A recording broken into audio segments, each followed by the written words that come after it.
Hello, everybody. Welcome to Nintendo Power Block here on Boss Push Network. I'm your host and Lieutenant Sergeant Eddie V. Joining me is Bossman himself, the one, the only Mr. Corey Derrick. Hello, good sir. Hello, happy day to you. I don't know. I almost said happy Sunday because we're recording a day early. Tomorrow's a holiday. Ed has off. It's all kinds of things. It's all happening. It's such a wacky weekend. You're a wacky weekend. Of course I'm a wacky weekend. I'm fun in many ways. Sure. Well, this is gonna be a hot episode, everybody. So it's gonna be fun. Just guess what? We don't have a doc. It's wild. No show doc. It's gonna be wild. Wow, as they say. Yes. So not really. Before we get into everything, Corey, we got some Patreon producers to shout out first. Not even gonna ask me how my weekend was, man. Not yet. Okay. Let's get our Patreons first. Fine. If you say so. Okay. Well, here's the deal, Ed. You can support Nintendo Power Block, Expansion Pass, and the rest of the Boss Rush Network over on Patreon, patreon.com/Boss Rush Network. A subscription service where you can support your favorite content creators directly. We offer 2 tiers currently, although there will be more. I wanted to get them done by September, but guess what? It's September and I did not get them done. So for now, we offer 2 tiers. A $1 tier that gets you early access to not all of our shows, but 5 of our shows. And Ed, we offer a $5 tier where you can become a Patreon producer as well as gain early access to said shows. So without further ado, I want to thank our Patreon producers for this episode of Nintendo Power Block. And they are as follows: Adriel Munger, Celeste Roberts, my wife, Sana Dierig, Francisco Santillan returns. Also, Rebecca Jewell. I want to thank all of our Patreon producers. I want to thank all of our patrons. And I want to thank all of our free listeners. Remember, if you do listen for free, you can leave us a 5-star rating or review on iTunes or Spotify. It would really help. Also, you can subscribe to the YouTube channel. That also helps. Leave the video a thumbs up. Subscribe. Hit the bell for the notifications. All those things that the YouTubers say. Do it all. Support us. It helps. Also, I know I said this on one of the most recent expansion passes, but shout out to Adriel Munger for sending me a nice message on Discord about, she just said she really enjoys the show and she enjoys the intro music, and it's very nice. I appreciate that because, sometimes we second guess ourselves and, all those things. Not that Ed and I don't have a good time all the time when we're here, but, outside of the show, when we turn off, as they say, you look at it and you're like, is what we're doing the right thing? And guess what? Messages like that make me say, yes, it is. So thank you. Yes. Well, Corey, how is your Ed, weekend? How was your weekend? My weekend has been kind of topsy-turvy in a sense. One of our manager's daughters had to go to the ER because her leg was hurting, and so I had to open up after I closed Saturday night. So things are just happening, and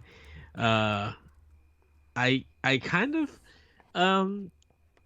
haven't got the chance to enjoy the weekend because of work in a sense. But other than that, it's a weird week. It's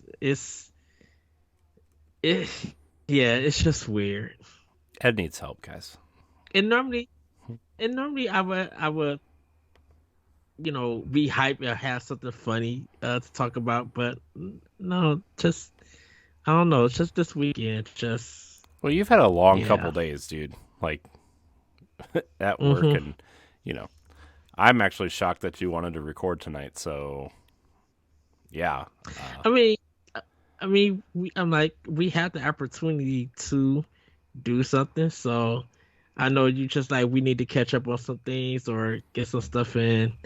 yeah, but Uh, we weren't even so- we weren't even planning on having a Power Block episode this week, but uh, I mean, you were off, and I said, "Do you want to record something?" And you said yes. So here we are.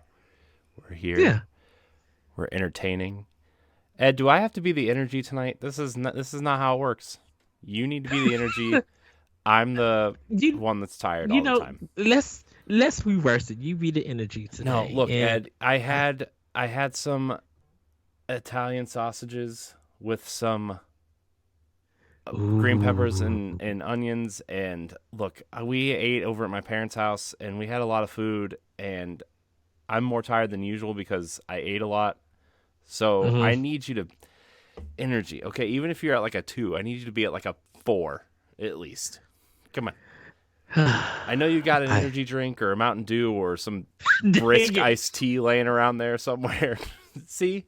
I knew it. I knew it. How do you know me so well Because at we've been times? doing this for 7 years, and you know, I don't uh, know. A you're hunch, just I like guess. Just like I have a case of Monster sitting under my desk, so you know. that is so true.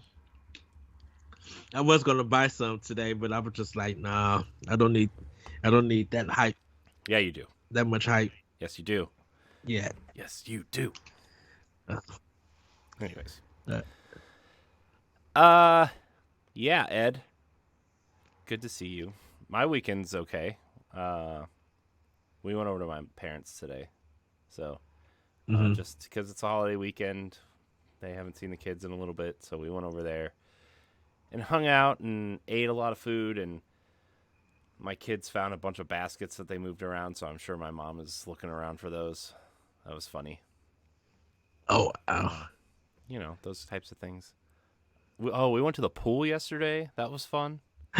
Ooh, nice. The first time I went all summer, and it was also the last weekend it was open, so good for me, I guess. And then, tomorrow's a free day. I have to work a little bit in the morning, but I'm off tomorrow, so yeah. Yeah. Yeah. Sorry, Ed. I know my weekend of being off is really rubbing it into you, but No, it's so Friday I had to go in early because I knew my store manager she's gonna have a dentist appointment and that would have to happen. mm, What I didn't know is that she actually got sick, so she mm, didn't come in at work. So I had to start work at 12, but I had a lot of stuff to do at work, so I didn't get out to almost like 11:10. mm, So I had worked 11 hours that Friday. mm. Um, and then I had to go to another store to get some items to do some photo stuff, and then that took up more time. Because when I got to work, I had like some photo stuff that nobody touched Of that course. I had to do. So it was just like, oh, great. So it's kind of just been delay, because I had to, you know, get certain tasks and stuff done, and then working early and everything. So it's been, it's not draining me or anything. Are you Uh, sure? Because it sounds like you haven't slept in like 4 days. no, it's. I think once we get rolling with the show, we start talking about stuff.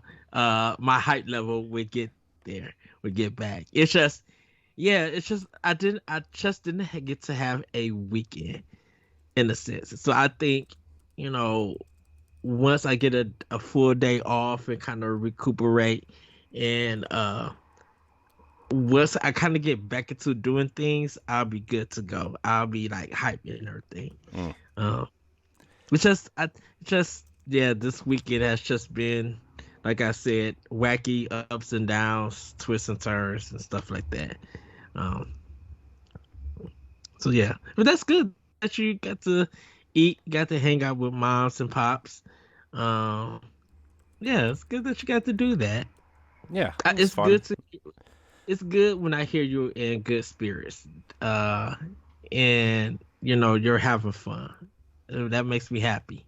I'm trying to It have really fun, does. you know? Also, you know what else I did this weekend, Ed, that made me really happy?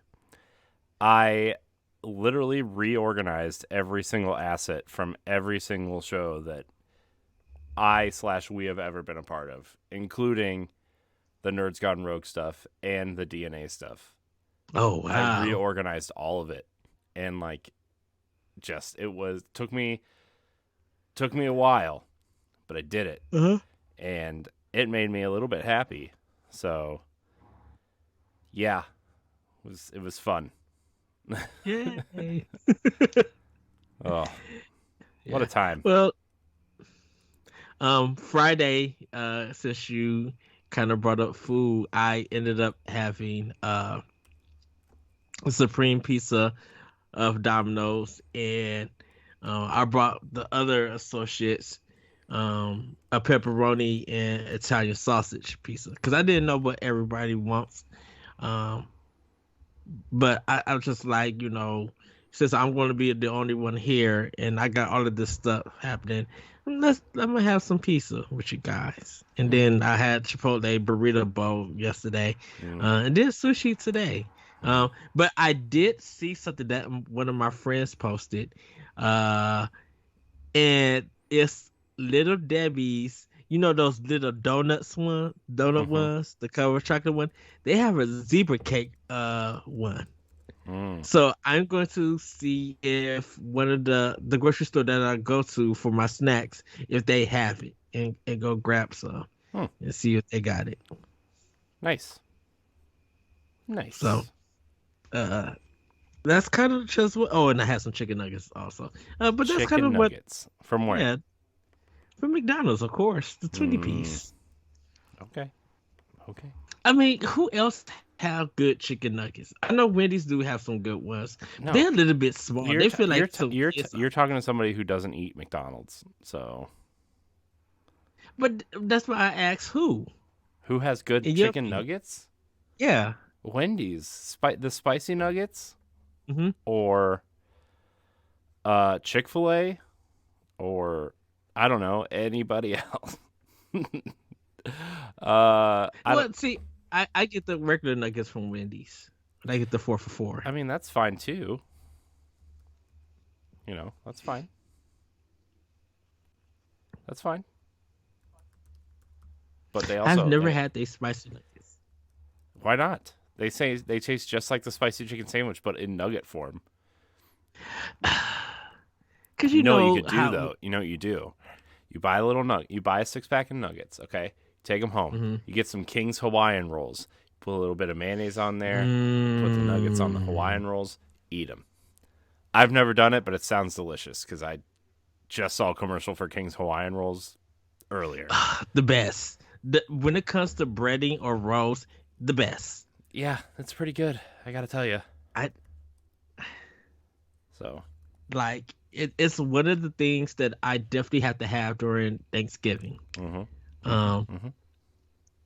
so Let me tell any you. other? I had um like I said, I had some Italian sausage with some grilled peppers and onions at my parents. We had chicken kebabs over there Ooh, with that sounds so green, yellow, good. and red peppers and onions on the kebab with the chicken. That was also very good. And a Um, salad and roll and butter, like this rye bread with some deliciousness on it. mhm. Uh, Nothing like a good piece of bread and butter, though. You know what I mean? Oh, of course, yes. So, It's yeah. At my family restaurant, they give us different kinds of bread, but they always have butter with it. And we always, open up the bread and put the butter inside of it. Like it's a must have. yeah. So, delicious. Let me tell you. Very good.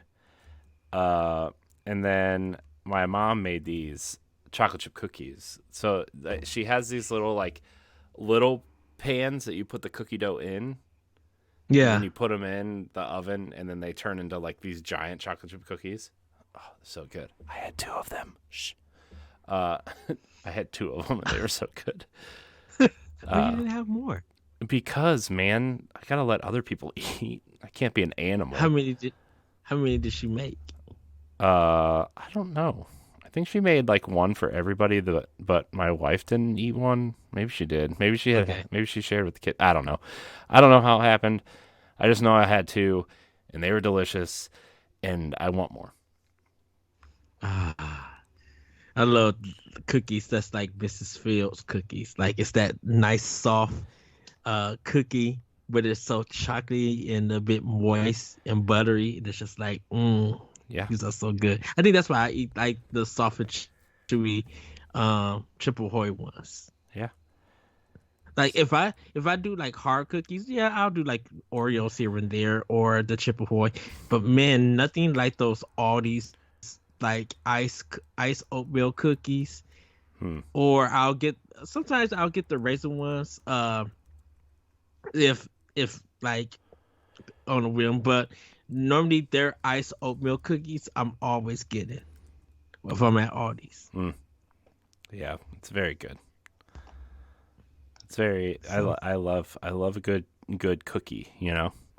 Some people are like ice cream people. Some people are like candy people. mhm. I am a good cookie person. I enjoy a good cookie. You know, Yeah. cookies are delicious. Could we consider fig Newtons as I cookies? think those are cookies. I think they're considered cookies. Cookies? Okay. I mean, I don't know why they wouldn't be considered cookies, but I mean, they put them in the cookie aisle. Uh, and I think it's because of the middle part, where the filling is at. yeah. That's more, and I guess that dessert or that cookie is like open for you to see it. Mm-hmm. Instead of it being like round shape and all closed Yeah. and everything. Yeah. So, yeah, that was some good eats. Let me tell you, very very good. Yes, I'm going to get on Grayson because he has some Snackendo goodness with some um Japanese, or I think it's Japanese food that he had.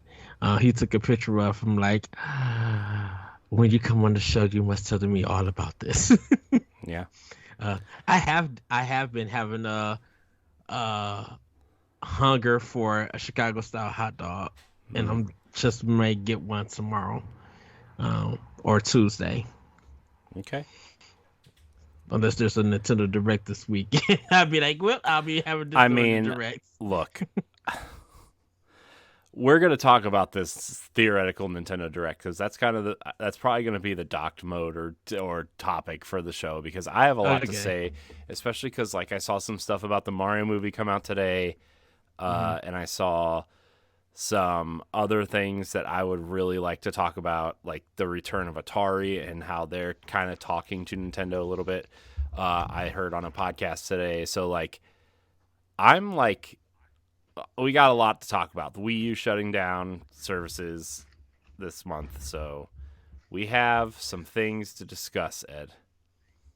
But first, what time is it, Ed? Of course, it's time for Play with Power. Yes, there it is. Yes. There it is, Ed. There it is. Let me tell you, Ed. Okay, here we go. Are you ready? I'm going first. I'll talk about Destiny later because I know I bore everybody with Destiny. But I played some of that Teenage Mutant Ninja Turtles, the Cowabunga collection. And let me tell you, a lot of those games are really bad. But no, not like they run bad or anything. They run how they're supposed to, right? But they're just like the Game Boy games aren't very good. The NES games aren't very good. The even Tournament Fighters is not very good. I was actually quite disappointed with how not great Tournament Fighters is. But the two arcade games, the Super Nintendo game, and the best game in the collection, Hyperstone Heist, are all very, very delightful to play. Hyperstone Heist is the often forgot about Genesis game, which is essentially Turtles in Time with a few extra levels and bosses. And in the middle of the game, there's actually a boss rush mode of the first 4 or 5 bosses that you have to fight. It's really fun. And instead of Super Shredder at the end, you fight Hyper Shredder, which is whatever because he stole the Hyper Stone, so that makes sense. But yeah, man, Hyperstone Heist it brought back so many memories of being little and sitting behind my parents' couch with this little like in table with my NES and my NES and my Genesis and my Game Boy were all on this little entertainment center, and it was just, man, like Hyperstone Heist, going through that game. I played through like the first couple levels because I was trying to get a feel for every single game in the collection, and I also spent way more time looking at the extra stuff in the collection. Like they have nice, beautiful scans of all of the boxes from both regions in the game. They have the instruction manuals. They have the coupons. They have a press release for one of the NES games that's super rare. They have Japanese design docs from Konami in there. It's like super impressive. There's even a couple episodes, I think, of the cartoon on there.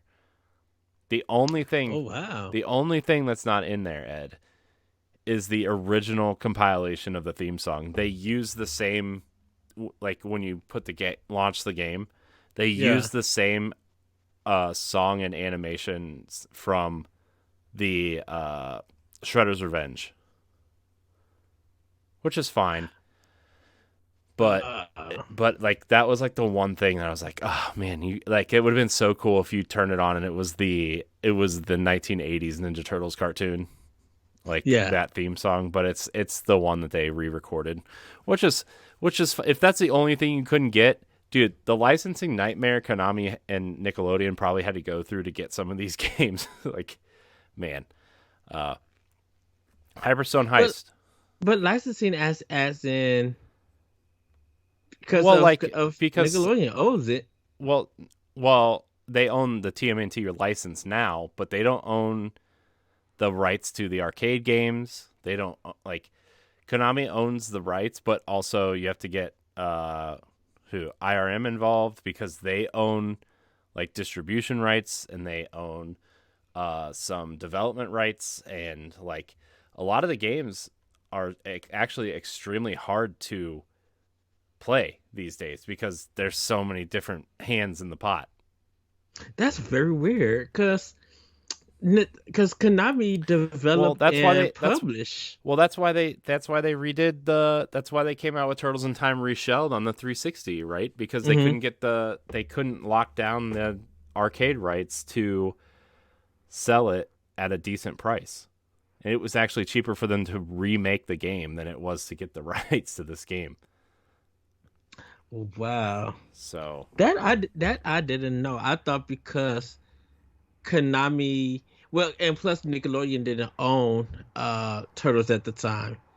No. Who actually owned it at that time? Who owned the Ninja Turtles? I think. Yeah. What? When Konami was making the games. No, not WB. Maybe Fox Kids. I don't know. Because the creators didn't. I feel like there's a history with the Turtles that we don't fully know yet. I don't know, like there's an article or story of breaking everything down between them in the series. Yeah. So I don't know, man. I just know that there's a lot of licensing in here, and like I know a lot of people thought that $40 was really steep for this, but actually it's like probably pretty cheap. It's probably the cheapest that you could probably. I'm surprised if Konami is making any money off of this.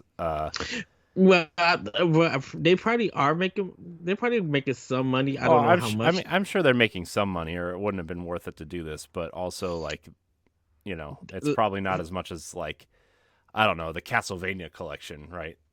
Right. So, but I know for a lot of players, like who know these games, right now, this is the only way that you could play it unless you own those original copies. Like none of these games never been re-released at all on any platform. Yeah. So, right now, like besides the arcade game, you could unless you go like to like a place that does all these all old arcades and they still got that arcade board still up and running, that'd be the only way. But like for a lot of the stuff in this collection, there's no way that you can actually play unless you own it all. Um, because I had Hyperstone Heist. I actually paid $20 to get Hyperstone Heist because that was the price of it at KB Toy Store Hmm. in the mall. Because I remember there was a lot of games that was on the Sega Genesis and Konami's games was always $20. Because that's how I got Rocket Knight Adventure too. Rocket Knight Adventure. Right, and if I would have had the Sega CD, I still to this day would have had Snatcher for $20. Man. Rocket Knight Adventure, man. What a game. They remade that game for XBLA too, and it's backwards compatible. I never knew they did a remake, and I never got to play the remake.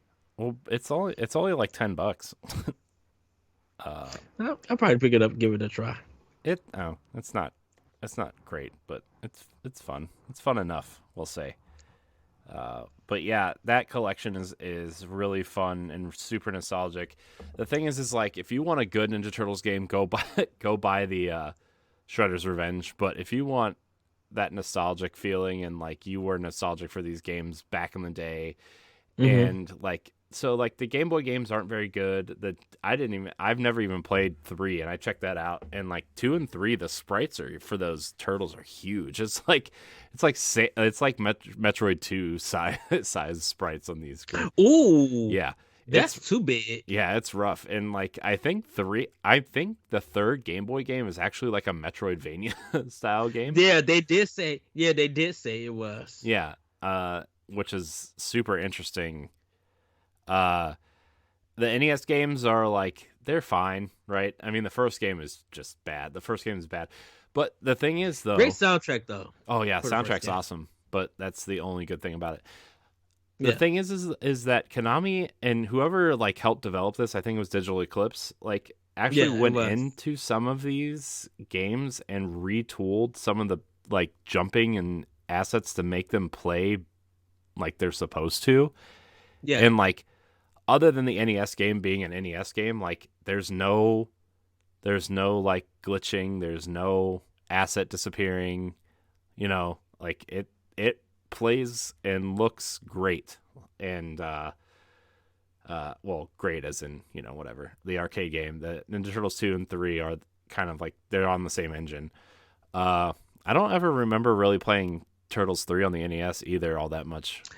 I've never got a chance to play Manhattan Project because I knew of it. I seen it in ads, but Mm-hmm. I think around that time, it's not that I wasn't asking for it or anything. Uh, there was just something inside me just never wanted it. Never looked forward to it, and I think it was kind of. I feel like it was almost close to the end of the NES lifespan, because Yeah. after that, Turtles in Time came. Because I skipped 3 and played Turtles in Time. Yeah. It's so like it's basically a direct sequel to the arcade game. So I mean you're Hmm. really not missing a whole lot, you know? It's a direct sequel to the arcade game. Like it plays just like Turtles 2 on the NES. Same Yeah. character animation, same sprites, just new levels pretty much. Like if these games came out today, it would definitely be DLC. uh, Pretty much, yeah. so that's cool. Turtles in Time. I still stand by that the Super Nintendo version, aside from playing with 4 players, the Super Nintendo Hmm. version is the definitive version of Turtles in Time. Like the Oh arcade yeah. game is fine, but like the Super Nintendo version has like extra enemies, like the bosses are switched around and make more sense, and like So so they did that to extend the game because oh, I know, um you know for the arcade, like if you played the arcade, it was supposed to be a quarter buncher. Yeah. even though you got four people and everything. Um, and during that time, a lot of the arcade games only had close to 5 or 6 levels.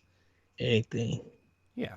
Well, I So mean, yeah. yeah, I mean, I wasn't expecting like a, like a what I mean. So, anyways, back to the games. I still think in my opinion, the best game in the entire collection is Hyperstone Heist. I know it's because it's the game I played the most out of this collection. It's the Hmm. one I'm most nostalgic for. But like the Super Nintendo. Oh, by the way, the Super Nintendo and NES controller and the Genesis gamepad all work on this thing, so you can play the games like they were supposed to be played, and which is unique to the Switch version, or I guess the PC version. I guess if you really want to go that route, but the this collection is super fun and nostalgic. Like I said, the games Hmm. are like they're fine, but it's if you're nostalgic for these games, this is a great way to play them. If you are not nostalgic, I don't know if it's going to change your mind on Ninja Turtles or not, but in my opinion, like it was worth the price. I think this, yes, and I will say this, and then I'll let you continue, Corey. This was the good era of the Ninja Turtles, because Yeah. literally after I think Hyperstone Heist or Tournament Fighters was the last game that came out for a while for the Turtles, um, because when it got to once Konami lost the license or wasn't making any games for it, uh Well, the game who got started. the license after Konami? It was Activision, right? Was it Activision or was it? Well, Ubisoft had it for a while.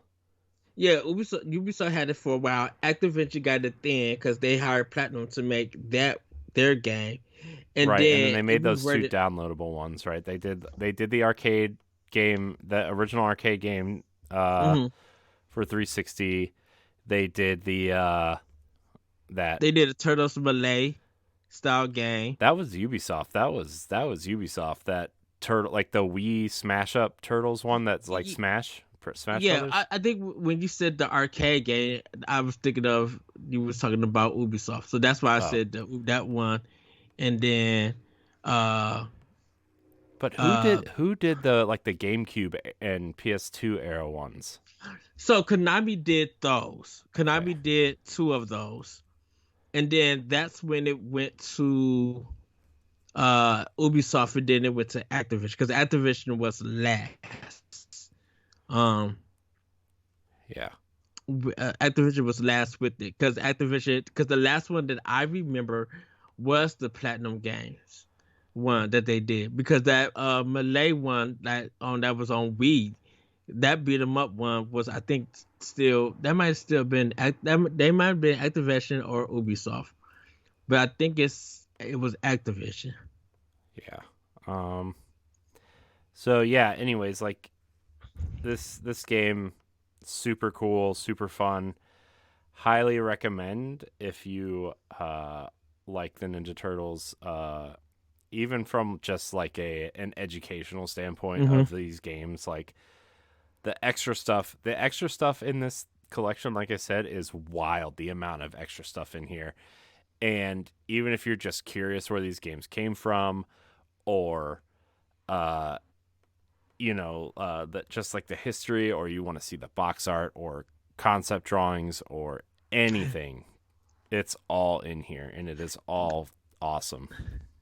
I think this is the good thing for people to understand why during the 90s and part of the 80s, not only why people love the Turtles, but why Konami was so beloved by many gamers. And it's because this reflected what Konami was back in the day on the NES, arcade, and Genesis before it kind of went to PlayStation and became what it is now, that people don't like, I should say. Yeah. So check it out. It's awesome. Highly recommended. Uh, so I played that, and I played a little bit more of Shredder's Revenge because I never finished it. I was just in like a Turtles mood. I Hmm. played some more Link's Awakening. Nothing new to really update there. I think I'm gonna try to finish it this week, especially because since we're not recording tomorrow and I'm off and all that stuff, I'm gonna try to finish it tomorrow. But I also played a lot of Destiny, including the King's Fall raid, the returning raid from Destiny 1. And that raid is still super buggy and like, I mean, I messed up a little bit and there's some new mechanics in there, but like Hmm. in a raid that probably should have taken us 2 or 3 hours took us like 5 or 6. My video recording of it is a little over 5 hours. I recorded the whole thing to try to like, because I think I'm going to throw it up on YouTube and just as a raid run. Yeah. But man, that game, that raid is still the best piece of Destiny out there. And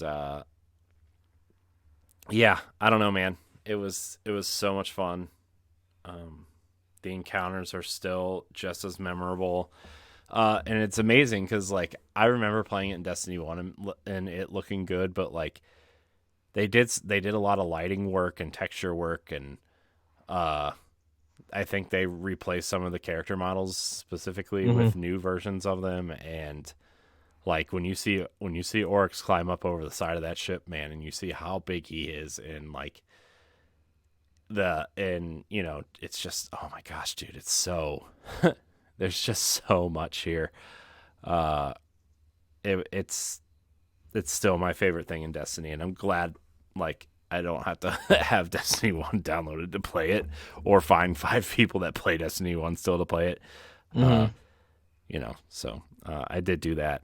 And yeah, that's all I'm going to say about this. I've also been doing the treasure hunts, which are super fun. I've been going back and doing a lot of the things that I didn't do to try to clean out my quest log, because you can only hold like, what is it, 48 or 56 quests at a time. I'm not sure. Dang. And I I have 42 quests that I haven't done yet. Uh, So I'm going back like one's all the way back from Shadowkeep, which is the now 3 expansions ago. I still have quests from there that I didn't complete. So I'm going back and like doing the quests kind of in order that I didn't do them in. So I'm hmm. doing the Shadowkeep quests and then the Beyond Light quests, um, to get the fragments for my stasis character, and then moving up through the rest of it. So that's what I've been playing. What are you playing, Ed? Anything fun? Anything interesting? So, I finished Saints Row. And everybody go to bossrush.net and check out my review, get my thoughts about that.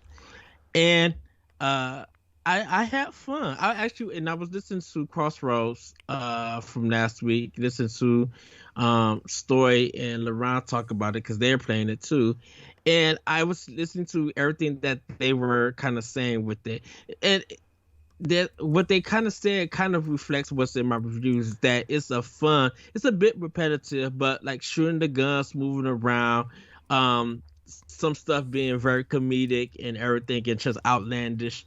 It still retains that Saints Row feel, and it really feels more like Saints Row 3. uh and it's like in the feel and the presentation and gunplay and everything. And I what I do love about this game is that it doesn't focus on a lot of vehicle missions, or you in a helicopter. It doesn't do any, like, you may have one or two missions like that, but if like you want to do vehicle missions, it's all side quests and everything.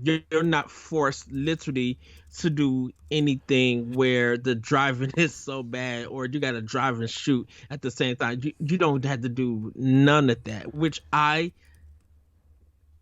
am so happy that Volition did made that decision, that when you start a mission and yes, you could drive to the mission. Of course, you're drive to the mission, but when you're in it and everything, you're literally just um you're literally just doing a lot of shooting. third person shooting. And it's not cover based or anything, which is fine. I know that when you're in some of the animations where you're doing the takedown, and that's when your Saints circle at the bottom, it gets filled up to 100 after you're like kill certain enemies. It starts like gauge starts filling up. You'll be able to take down the enemy to heal yourself, and that's fine and everything. Um, but I just found it so literally fun doing all of that. And when I didn't have to do too much vehicle stuff or be in an airplane, it made the enjoyment better. Now, reason I kind of feel like it's a good game, and I feel like people will buy it more uh at around Black Friday, is because that it still feels like Saints Row 3 and not like a reboot. So it's not like too many fresh ideas. It's just like a game that you already did before. Just all that coding has been transferred to this game with some new coding onto it, which I'll take. I'm completely fine with that. Um, so yeah, that's kind of what I've been playing on like Xbox. Switch still playing. I've been cleaning up quests on Xenoblade Chronicles 3, and I think I had to miss some side quests so I could actually finish this game, because Splatoon 3 is coming out this Friday, and I kind of want to jump into that and play it and everything. Hmm. Because next week I will be on vacation. So next Sunday it starts my whole vacation and everything. So Nice. I'm super excited. Um I'll have like eight I'll have no 9 days of able to play games and get stuff done and everything. So I'm excited for that and stuff. And getting just I need to start getting my Xbox One and PlayStation 4 games like just organized and uh categorized so I could put them into my computer system and everything, or get that all together and then get all my Switch games. Which, Corey, I went to Best Buy Yeah. because my keychain came in that I got when I pre-ordered Saints Row. It came in. I didn't know that it came in. I thought they was gonna send it to me. So I went to go pick it up. Uh, and I was just like, you know what? I'm gonna walk through the gaming section and see what they got. So Switch is looking good, looking full. Some empty spots here and there. I get to their Xbox section, and it's only about 3 rows full with games. Like two whole sections like is empty, and I'm like, "Whoa, wait a minute, what's going on? Are you guys getting rid of this Xbox section, or are you reducing it to like really low?" Because I didn't even see Strangers in Paradise Final Fantasy. I was gonna see if they had it for Xbox. They Hmm. didn't have it there. They had like some old stuff. And then I went to the PlayStation era, um, and they had mostly PS5 games, which is fine. But what happened to the PlayStation 4 games? Like, what? Excuse me, everybody. I'm like, what is going on with Xbox and Sony and everything? Like, why is they sections reducing and Nintendo's just like flourishing with everything? I'm It, telling you, man. Like the Xbox gamer wants digital games. I'm telling you, the Xbox community, and I think we had this discussion on a recent expansion pass or mhm. something where Sony fans are kind of like Nintendo fans, uh, where they want their collection, they want to show the games on their shelf, they want to, buy all the first party games and support everything and be there. Whereas Xbox with Game Pass and their push for digital games and the discounts you get for digital games for being an Xbox Live Gold member or Game Pass subscriber, or even I mean, they sell a console without a disc tray, right? Like the Series S. So like they're pushing the digital marketplace, and you're going to start seeing less and less of an Xbox section to the And point where that's Microsoft's going to have to be careful because we're not at a point yet. We're getting close. We're getting really close. But we're getting to the point where like they're not like stores are going to stop carrying Xboxes cuz like once you sell the box, what are you going to sell alongside it? A controller? You're not going to sell any games cuz they're all digital. So like what are you going to do, you know? but this is the problem because when if your internet crashes or something happens to Microsoft servers where it's not being online Mm-hmm. and stuff, even with games that you bought from them digitally will not work. Well, I mean, your discs won't be able to read the license either, though. I I mean, that's the thing the disc-based thing games. Disc-based games are like I would say starting probably towards the end of the Xbox One, PlayStation 4 era. Just don't Mhm. like I have Destiny physically on on Xbox. Guess Yeah, what? The stuff on the disc doesn't exist anymore. The stuff on the disc is gone. They don't even sell yeah, disc versions of Destiny anymore. Like the expansions yeah. or anything, they don't come on Mhm. discs. I still have my physical version of Destiny, and the thing about it is, if well, the reason I say that is because uh I popped in with Saints Row, for example. No, not Saints Row. Sorry, Tomb Raider.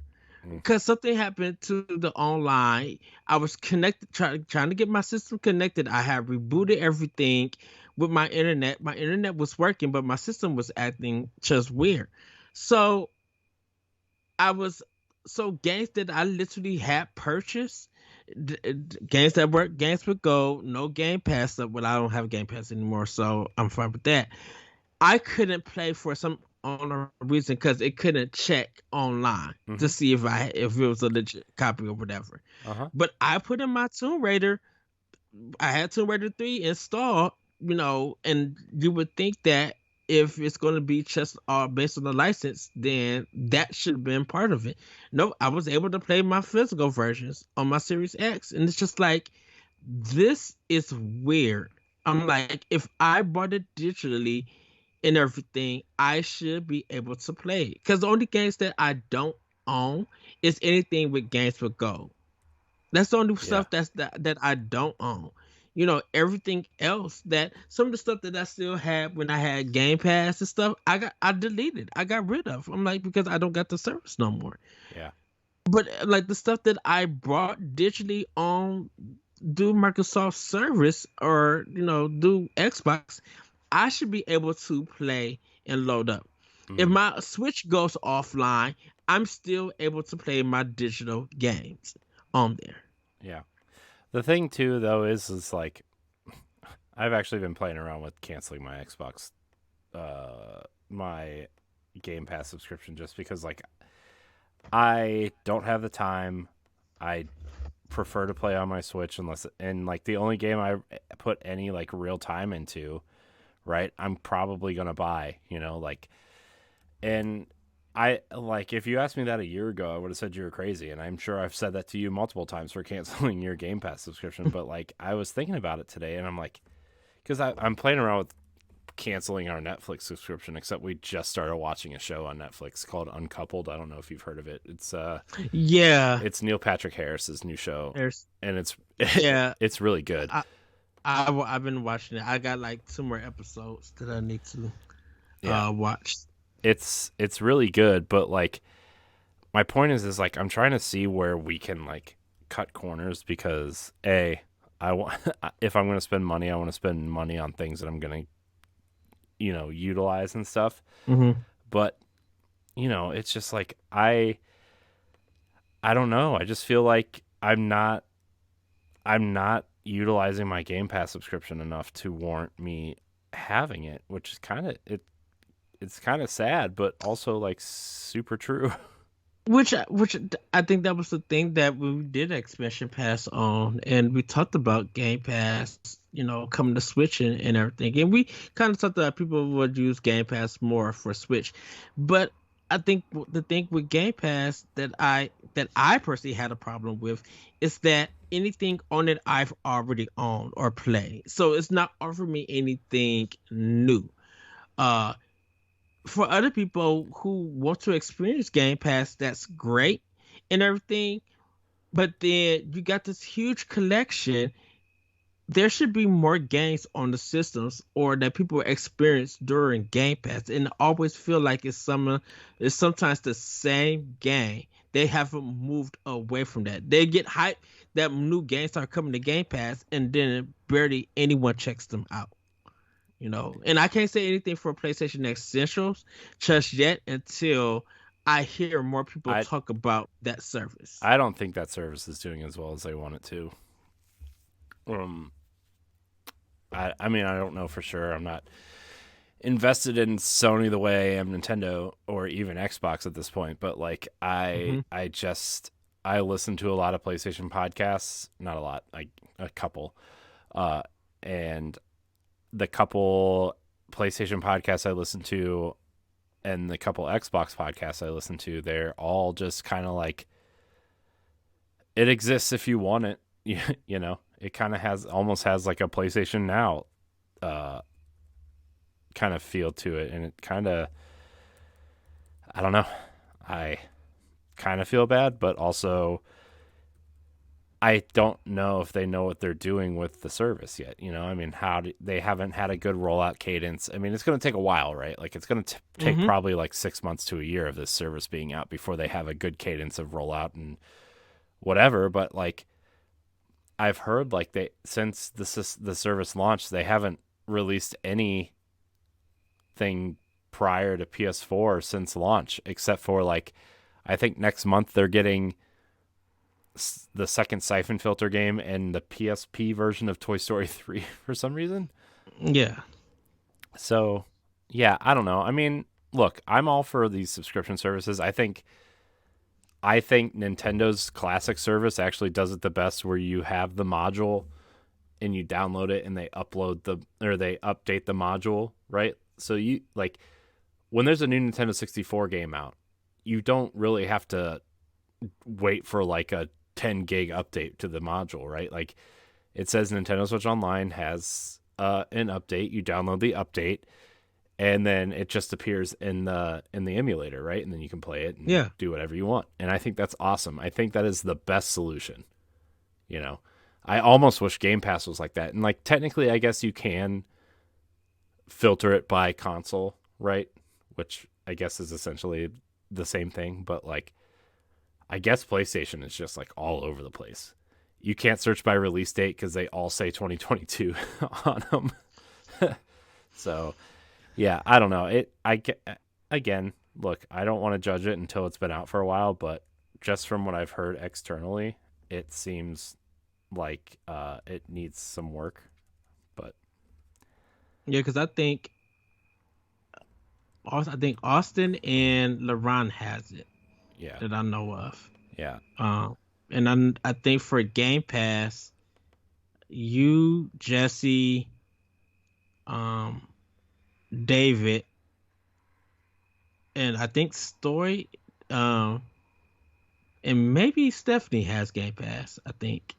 Uh, some of the Boss Rush crew has Game Pass. hmm Uh, and I think most of us have Nintendo Switch Online with the expansion. I know me and you got Switch Online and expansion yeah, and everything.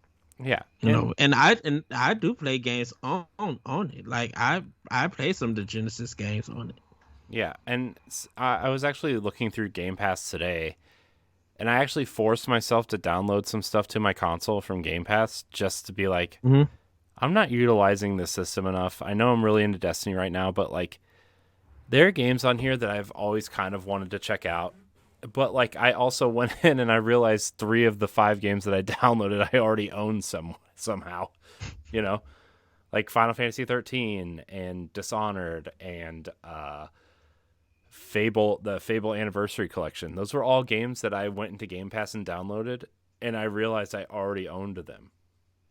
So like it was like a waste of time.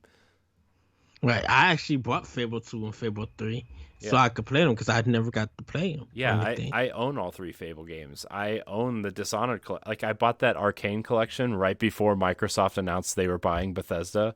Remember when Uh-huh. they that collection that had Dishonored 1, 2, Death of the Outsider, and Prey? That collection, Ed? Yeah, I'm here. Oh, did you hear what I said?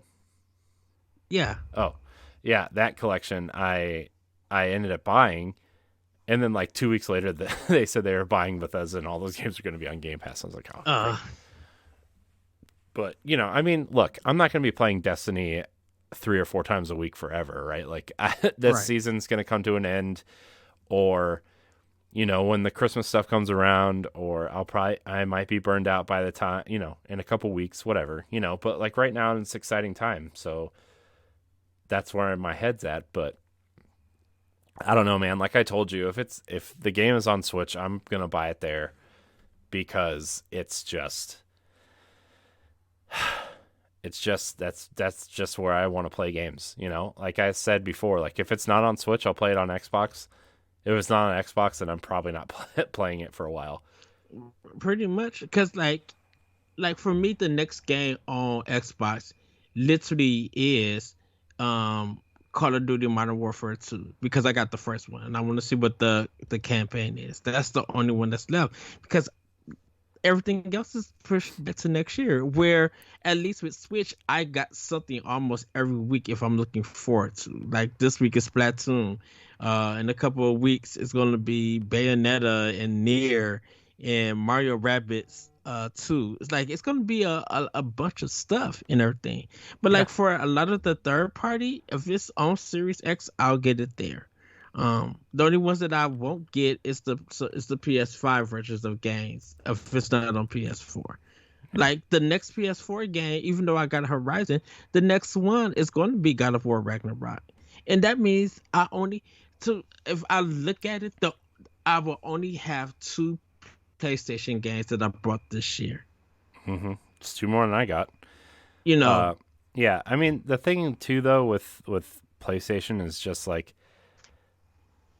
A, it's too much money right now, and B, it's so big that I'm just like, I don't really, I don't really want this thing because I don't have anywhere to put it, you know.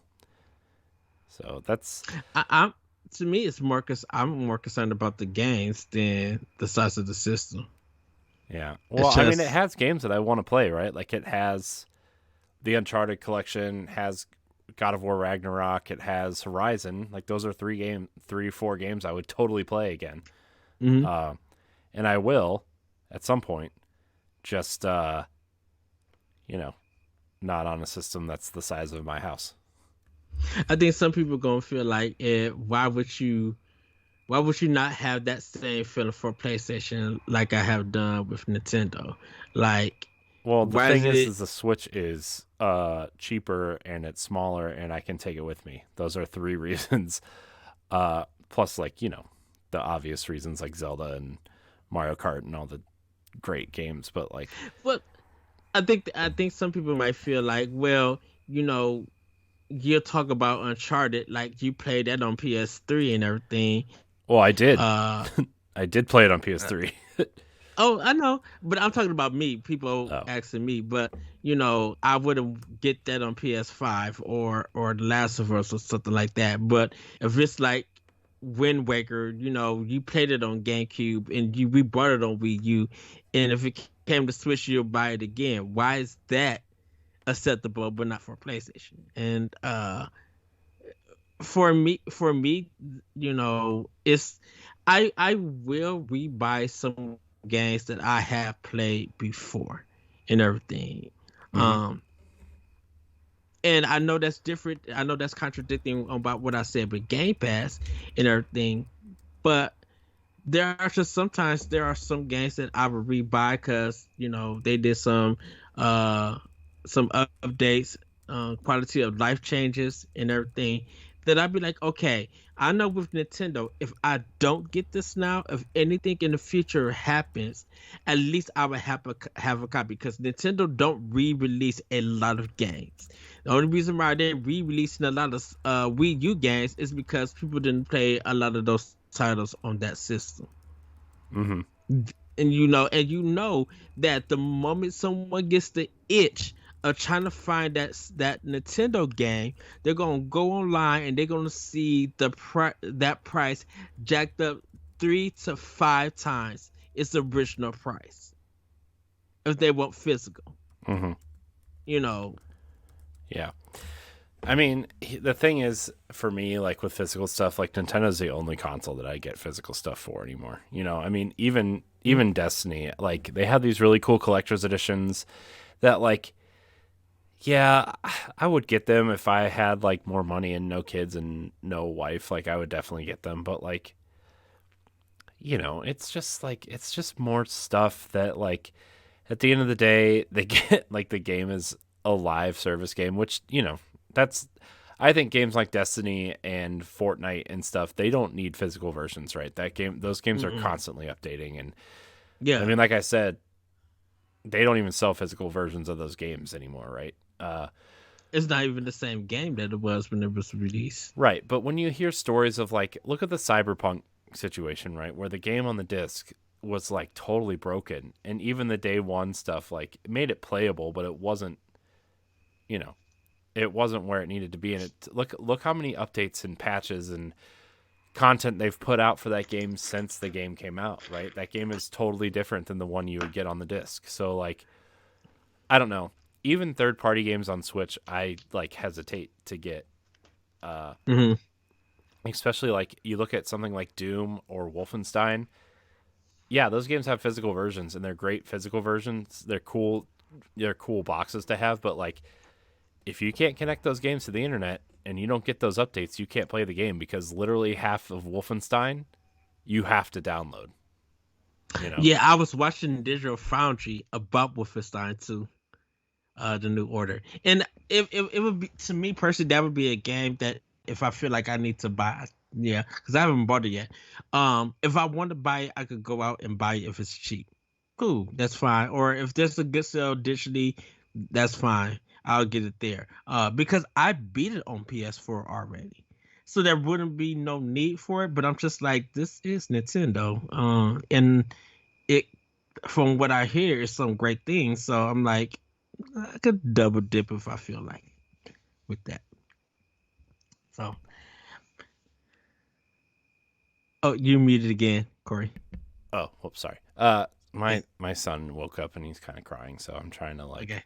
mute when I'm not talking. But I mean, there are a couple third party games that I'd totally buy on Switch. Like The Witcher, that entire game is playable on the cartridge, right? It's playable. Mm-hmm. Some of the smaller stuff, like Death's Door, I'm getting physically, and a lot of the indie stuff. Obviously, that entire game is going to be there. Some of the Ubisoft soft stuff that's come out, I will, it's all there. So it's like you gotta pick and choose, I guess, if you're digital conscious or whatever. But Yeah. you know, anyways, like, oh, another example is Final Fantasy X and 10-2. Remember the first run of that game, you had to download Final Fantasy X-2 because it wasn't on the cartridge. Yeah. You had to. Yeah. And I was like, that's BS. I don't want that. But like there was so much backlash that they ended up releasing the cartridge with both of them here because they released it in Europe and Japan. Yeah. So That was the thing about it. People were just like, why are the other continents getting the physical and we're not getting the physical? Square just makes some weird decisions. Big supporter of Nintendo, weird decisions that they decide to go with for it. So, well, Corey, should we do family news or doc mode? Like, where do you want to go? I don't know. I mean, there's kind of a lot to talk about, but I really do want to talk about the supposed Nintendo Direct that's happening in September. I know we talked a little bit about it on Expansion Pass. That's out for patrons Mm-hmm. already. I think it's going free on next Sunday, but like, that stuff about Retro Studios pitched games, right? The Heroes of Hyrule and the Project X games, right? That stuff came out. I'm trying to see here. The Wii U stuff, the online stuff is being taken off in October. Hmm. Sorry, I'm trying to see. There's a couple things, but there's nothing really big to talk about. Splatoon 3 already leaked online and through like an online emulator, so that's happening. Yeah. Well, let's Um, get into doc mode. all right, if there's Uh, anything we want to talk about after this, then we'll do it. Uh, but yeah, I want to talk about this, Ed. I okay. wanna. So Corey, I'm gonna put doc mode in your hands Okay, for this. so a lot of people know that people like Jeff Grubb and Tom Henderson and VGC and Eurogamer have all reported that there will be some sort of Nintendo Direct, a Zelda blowout Direct, as they're calling it. But there's also been some other stuff, like maybe a Mario trailer movie. The Illumination has already updated their website to call it call the movie Super Mario Brothers, which shocking, I know. Right. Uh, I told my wife that I was like, they came out with a movie title for the Mario movie. She's like, what is it? I'm like, Super Mario Brothers. She's like, what else would it be called? I'm like, exactly. uh, that kind of stuff. Maybe we'll see a trailer for that. The Metroid Prime remaster could also be shown off. EA's It Takes Two. So there's actually a lot to kind of unpack because after really Pokemon, we really don't know what's coming, right? We have Right. theories, we have ideas, we've predicted as much on probably 5 of the last 15 expansion passes, right? Yeah. But after Pokemon, we really don't know. So this is a quick write up from Nintendo Life. Gosh, Nintendo Life's just the best. It's the best. Yeah. They always have everything broken down and everything. Uh, Earlier this week, game journalist Jeff Grubb spoke about a Nintendo Direct taking place at some point this month. While there's no official announcement just yet, Grubb has now elaborated on his original comments, reiterating what he has heard from his own sources. Speaking to Nintendo Chat crew, Grubb explained how Zelda titles Wind Waker and Twilight Princess re-releases would most likely be part of the focus, including a possible name reveal of the Breath of the Wild sequel. Quote, a lot of Zelda stuff. Now I said the word blowout. Everyone is hyper fixated on that. I don't know what their exact plans are. I suspect that it's been intimated to me. This is probably happening. This is probably happening that we will probably get the name of Breath of the Wild 2, and we will also get ports of the Wii U HD transfers of Wind Waker and Twilight Princess. End quote. That's not all. He went on to state how Metroid Prime Remaster could be in the cards, as well as the announcement of EA's game It Takes Two for Switch, which has also been mentioned elsewhere online. Quote, Metroid Prime is also supposed to come out this holiday. So we should get all that as well. So then that's when we started talking about that's a lot of remasters, especially a lot of kind of GameCube remasters. Will they theme it around that? We have no idea. Ellipsis. It Takes Two is coming to the Switch. That's the one of the games I've heard. Yes, it'll be in the Direct. So yeah, there should be a lot in there.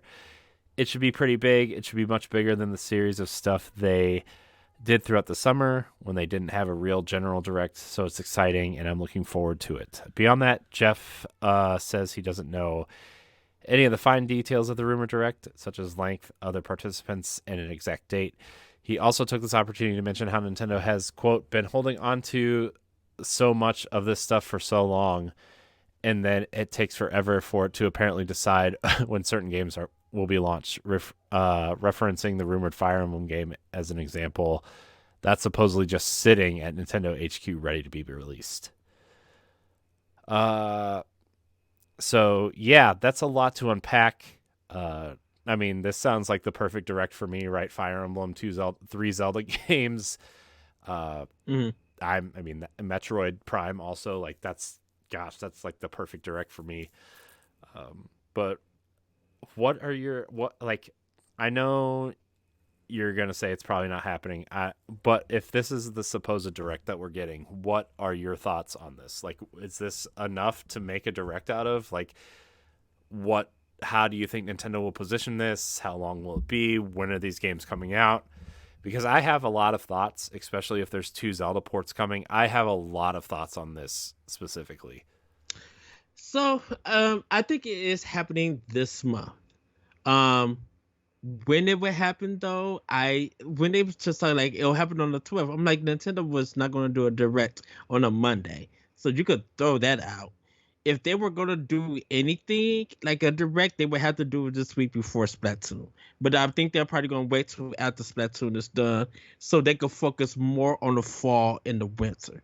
Um, I don't think they're going to go port heavy with definitely with them not saying anything about Advance Wars. If all of that other stuff came out before Advance Wars, people are going to be questioning Nintendo, like what's going on? Because we know that you guys held on to this game for the war, even though that's still going at this time. What have you guys really been doing with this game? Because now, like I said, that with the delay of Advance Wars, Way Forward had to go in and start polishing stuff because even they, for somehow, been quiet and everything. I think they're going to probably focus on stuff from like Harvestella from Square Enix. Um, I don't see It Takes Two coming to Switch. Because I think what's going to See, happen, I that's the think perfect game that's for Switch though, because it's got the 2 controllers that pop off. But the problem is that no one is going to care, and it's too late to do it. I don't think so, dude. All those other games, When Unraveled and Unravel 2 came to Switch like 5 years after. This is coming, what, a right, year and a half? and everybody was mad at EA about that because no one played Unravel 2. And guess No what? one It's played, still on the top 20 charts every time there's a sale. which is weird. Which is literally weird because And this everybody got Game was of the mad, Year. So you put Game and of the Year on that. everybody was upset because it shouldn't got Game of the Year. I don't People was no, just see. like, oh, I think you're wrong. I think we were upset because there's some great games that year, but I think a lot of the industry thought this was like the best game that came out this year, hands well, down. that was the thing about it. People felt like, well, people really feel like Metroid Dread should have got it, and It Takes Two shouldn't have get it. Not saying that It Takes Two is a bad game or anything, but no one play It Takes Two. And even though, yeah, you can find streams that people played it and had some good fun with it, but it literally, when it came out, zero talk about it.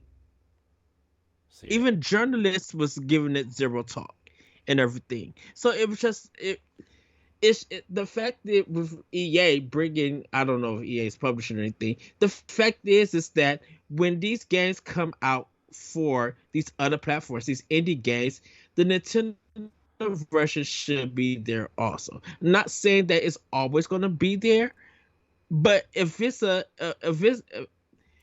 already working on his new game, we know Nintendo's not going to get it.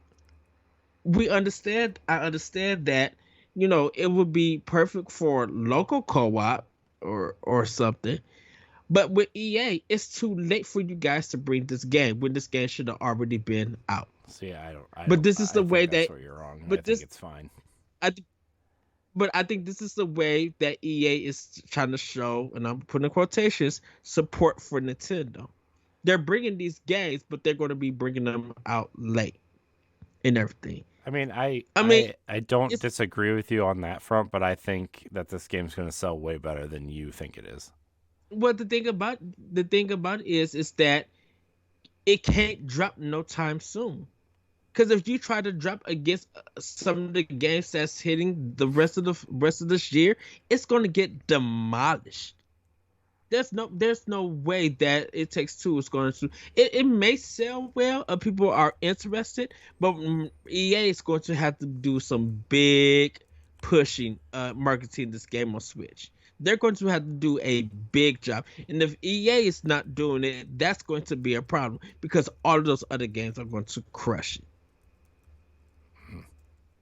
Now, I understand that me and you disagree about it, uh, but I just feel like it's too late for them to bring that game. Now, if they do bring it, and people are interested in playing it, great.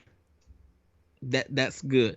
But you better hit it on the you better put it on a date where it's literally dead.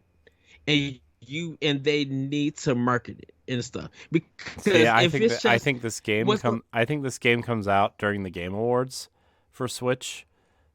This is hmm what I would do if I was EA, right? You know how Joseph Ferris is always at the Game Awards, right? He's always there. hmm Uh, so I bet you get him out there to announce his next game and say, if you want to play It Takes Two, it's on the Switch. I bet that's how they market it. That's how I would do it if I was marketing this game and you wanted like a huge initial push. You put it out on Switch, and then on all the other platforms, like maybe Xbox gets it on Game Pass, maybe PlayStation gets it on PlayStation Plus Essential or whatever. hmm And if people want to buy it, you put a big old discount on it, like 50% discount, and then you put it on Switch. I think that's how you do it. if EA is going to do that, they really need to not say do it now, but they really need to make it a big thing because the thing about it is just it's still people are still reeling from the hurt, not the hurt or the upset for that for a game of the year, and it's just like I see. how I did it don't think people are upset that it won Game of the Year. I don't think they are. for a lot of the reactions, it has been a big upset. I mean, they were disappointed in the show already, or some people have that they made that their expectations.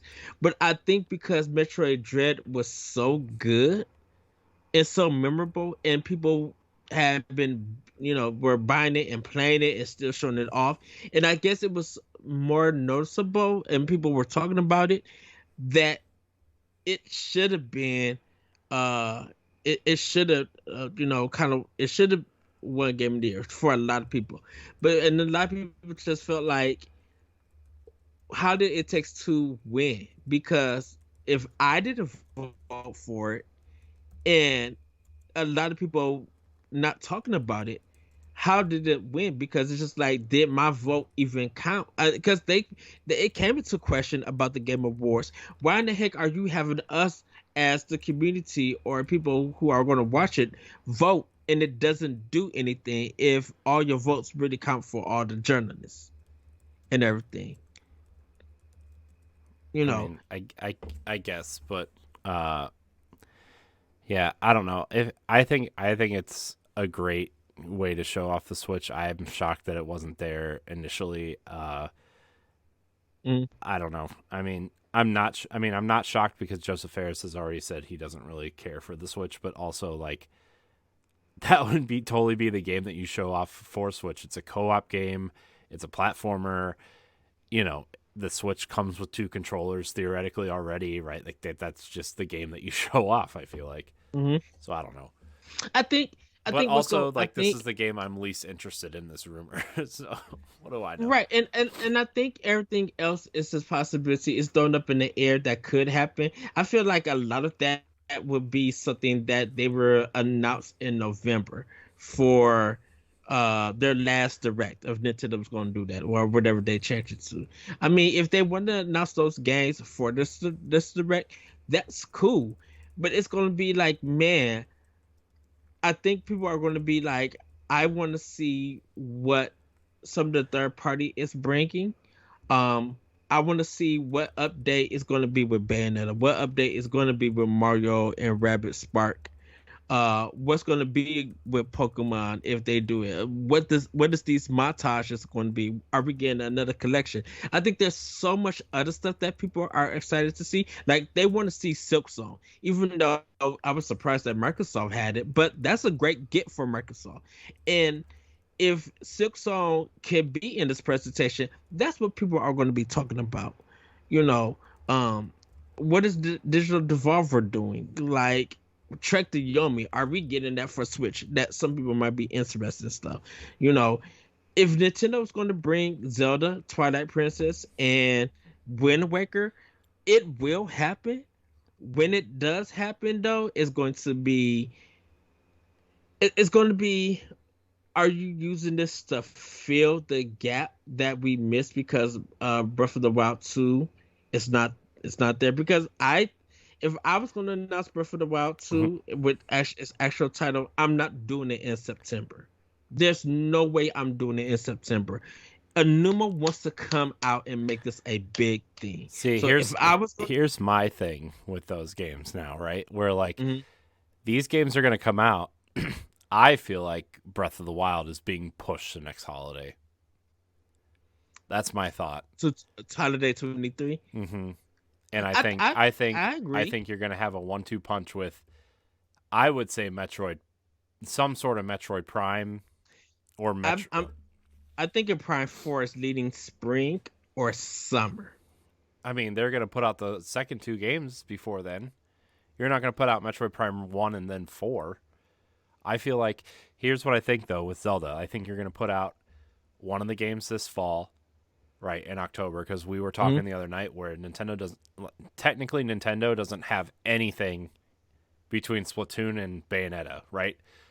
Technically they have Mario Rabbids, but that's technically Ubisoft, so like, Ubisoft, yeah. I mean, yeah, it has Mario in it, so technically it's a Nintendo And game, whatever. But like, hold on, let me I finish. Let me finish. oh Let me finish. Let me finish. I gotta get it out. I gotta get it out. Ah! Uh, so like, you could easily put Wind Waker in there either at the end of September or after Persona 5 comes out, somewhere in that area. Metroid somewhere like within November, right? And then you put Wind Waker out in the spring. Actually, I would put Twilight Princess out in the spring. Actually, no, I would put Twilight Princess out in October and Wind Waker in the spring because I think more people want Wind Waker than Twilight Princess. It's my opinion. That's just what I see online. And you don't want Twilight Princess to be buried because people are going to buy other things in the spring, maybe. hmm Although it's Nintendo and it's Zelda, so I don't know. And then they put Breath of the Wild out in the fall. Like, that's but my opinion. I I I wouldn't disagree. I would probably move Twilight Princess actually to January Gross. and Wind Waker at least until summer. I would move those games. I would even put them in 22. I would move those games to 23. And the only reason why is because I feel like at this point in time, Nintendo needs a January game. And if it's not anything new, it's a port. I would feel. Um, I I I could see that happening and stuff. I don't know if they wanted. I wonder what they do a 4 month or kind of like a 4 month. I want to say 4 to 6 month difference for the releases of the games. Like they're announced, but I could see Twilight Princess coming up out and Wind Waker coming after. Uh, so it's just like I would actually be shocked if they could get Twilight Princess out at the end of this month. That would be interesting. Well, Uh, the thing to too, though, see. the thing is like, I keep forgetting it's September already. I Oh, I mean, they have to have enough leeway to print the cartridges, get them to retailers and mhm, stuff. So you're looking yeah. at least 6 weeks for that, right? Like 4 to 6 weeks at least. So it'd be like mid October at the earliest if this direct was tomorrow. And yeah, and I think Nintendo will be like, okay, we don't have these games coming out, but these updates are the reason why. Updates for Wii Sports, or Switch Sports. I'm sorry. Updates for Mario Battle League. Updates for Mario Golf.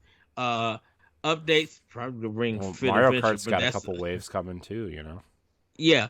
Um, you know, probably updates for, even though this is not Nintendo, Monster Hunter, because they go, even though they may have their own thing in this month, but there's supposed to be some new stuff coming for September. Who knows? We might actually see a Zelda costume or Link's costume back again in a Monster Hunter game. Who knows?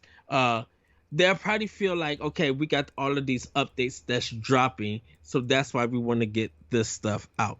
Now, I, I, I even though I brought up It Takes, we talked, I had a discussion about It Takes Two. Um, that may be the game that, yeah, if they do it for the Game Awards, I think they will probably announce it at the awards for that day. It's like it's out now, after the show. So Mm-hmm. that'll be sometime in December if they want to do that. Uh I think with a lot of stuff, it's going to really take a lot of Nintendo to really bring some stuff out, because Japan, in a sense, just kind of opened back up. Like tourists could go back to Japan. So I think that a lot of companies and stuff is opening back up. So a lot of games being worked in Nintendo are probably resuming, and it's probably development is now going a little bit faster and smoother. So uh if Jeff Keighley can snatch the Breath of the Wild 2 announcement, that would be huge for the show. That would be the thing that he needs to work hard to get. Now, it depends if Nintendo is up to it, but like I said, Anuma wants to make this a big deal, and I think the next Nintendo Direct, that is going to be the end of thing. That Anuma comes out, he talks about some stuff, and then he shows it, because he's going to announce Twilight Princess and Wind Waker.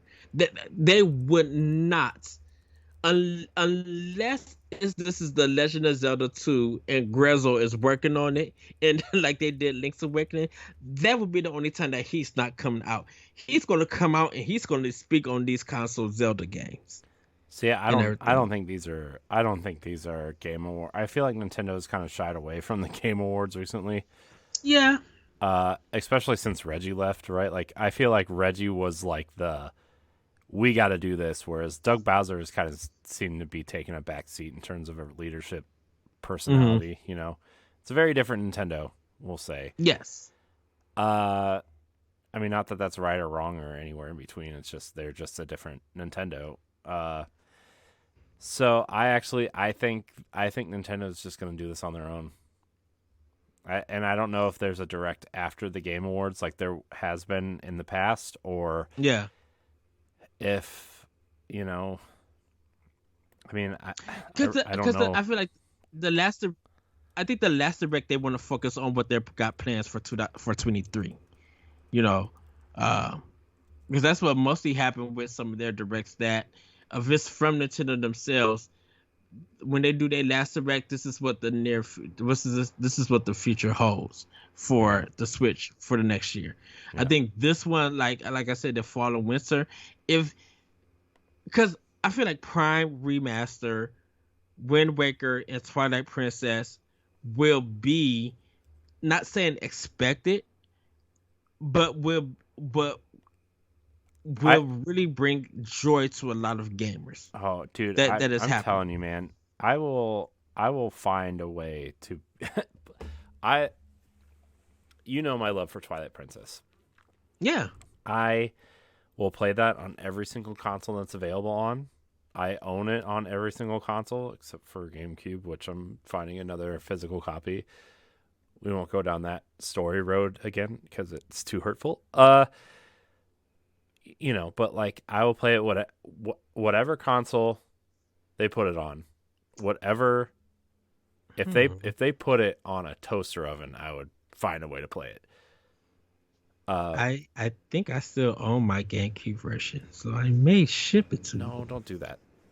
Um I own it on three systems, like, I know, but I and I don't love the definitive original Wii I know. That version is U. incredible. Yeah.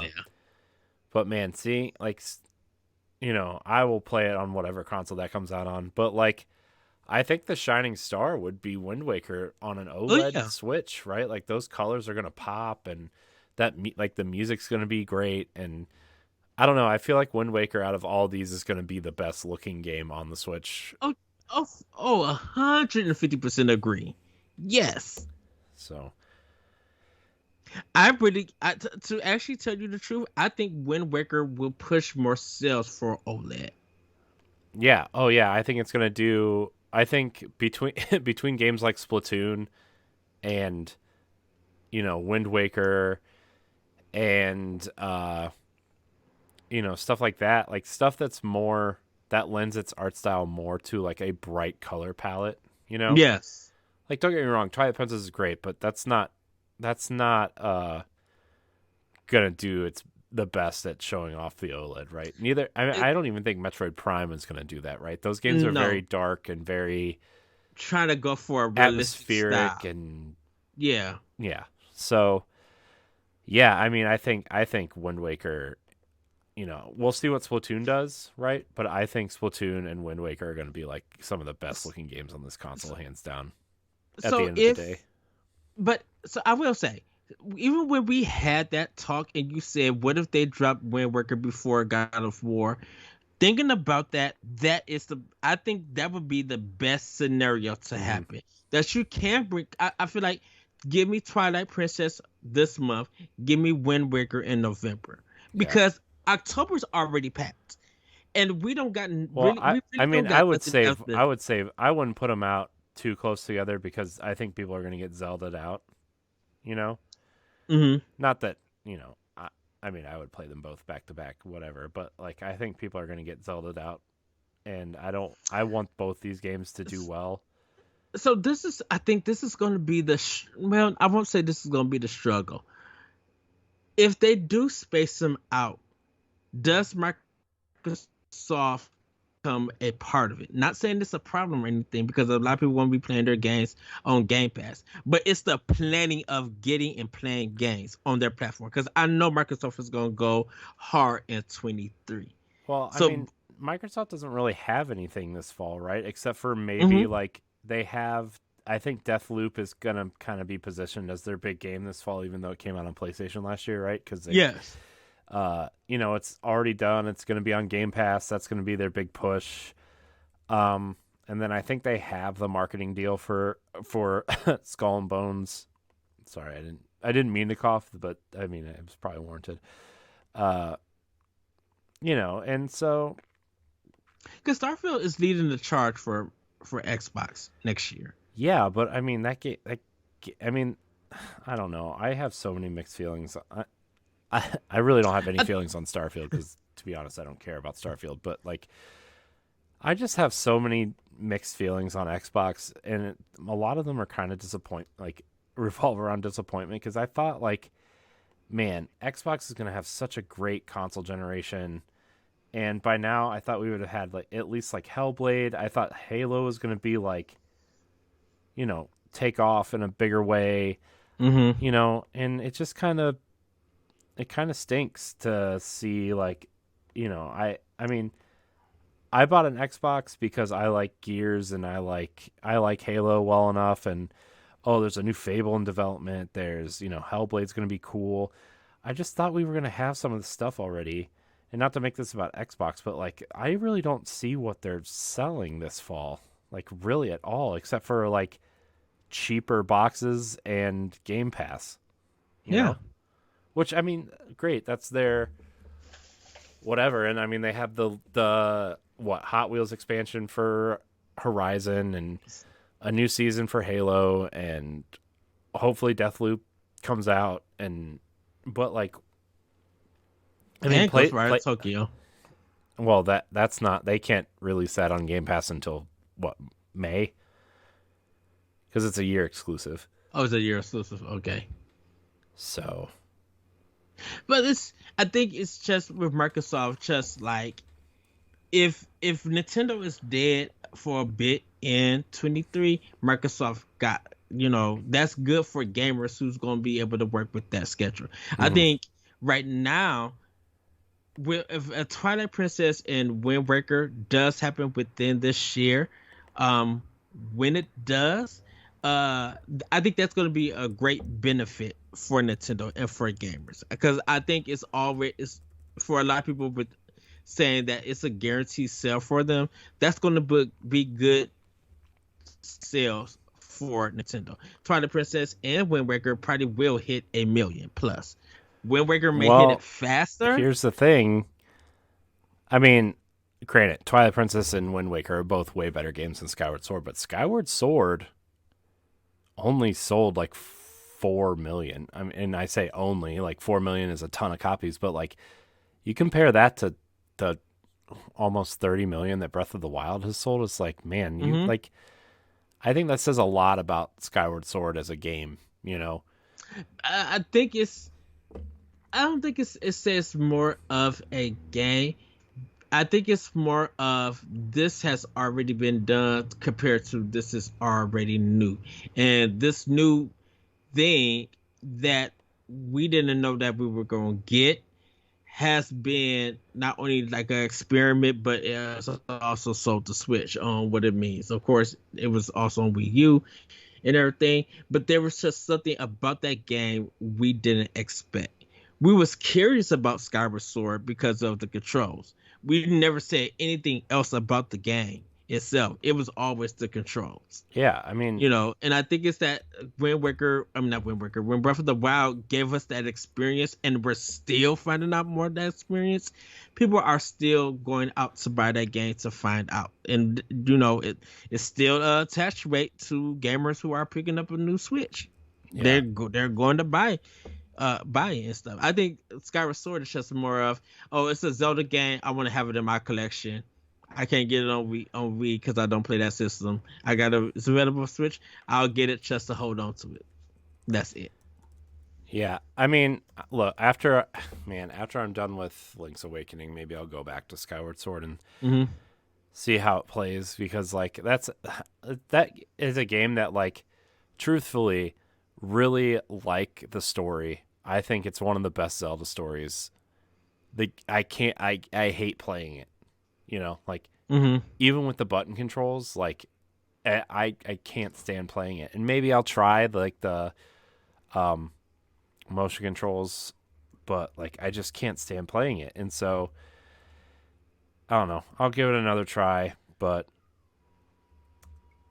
I don't know.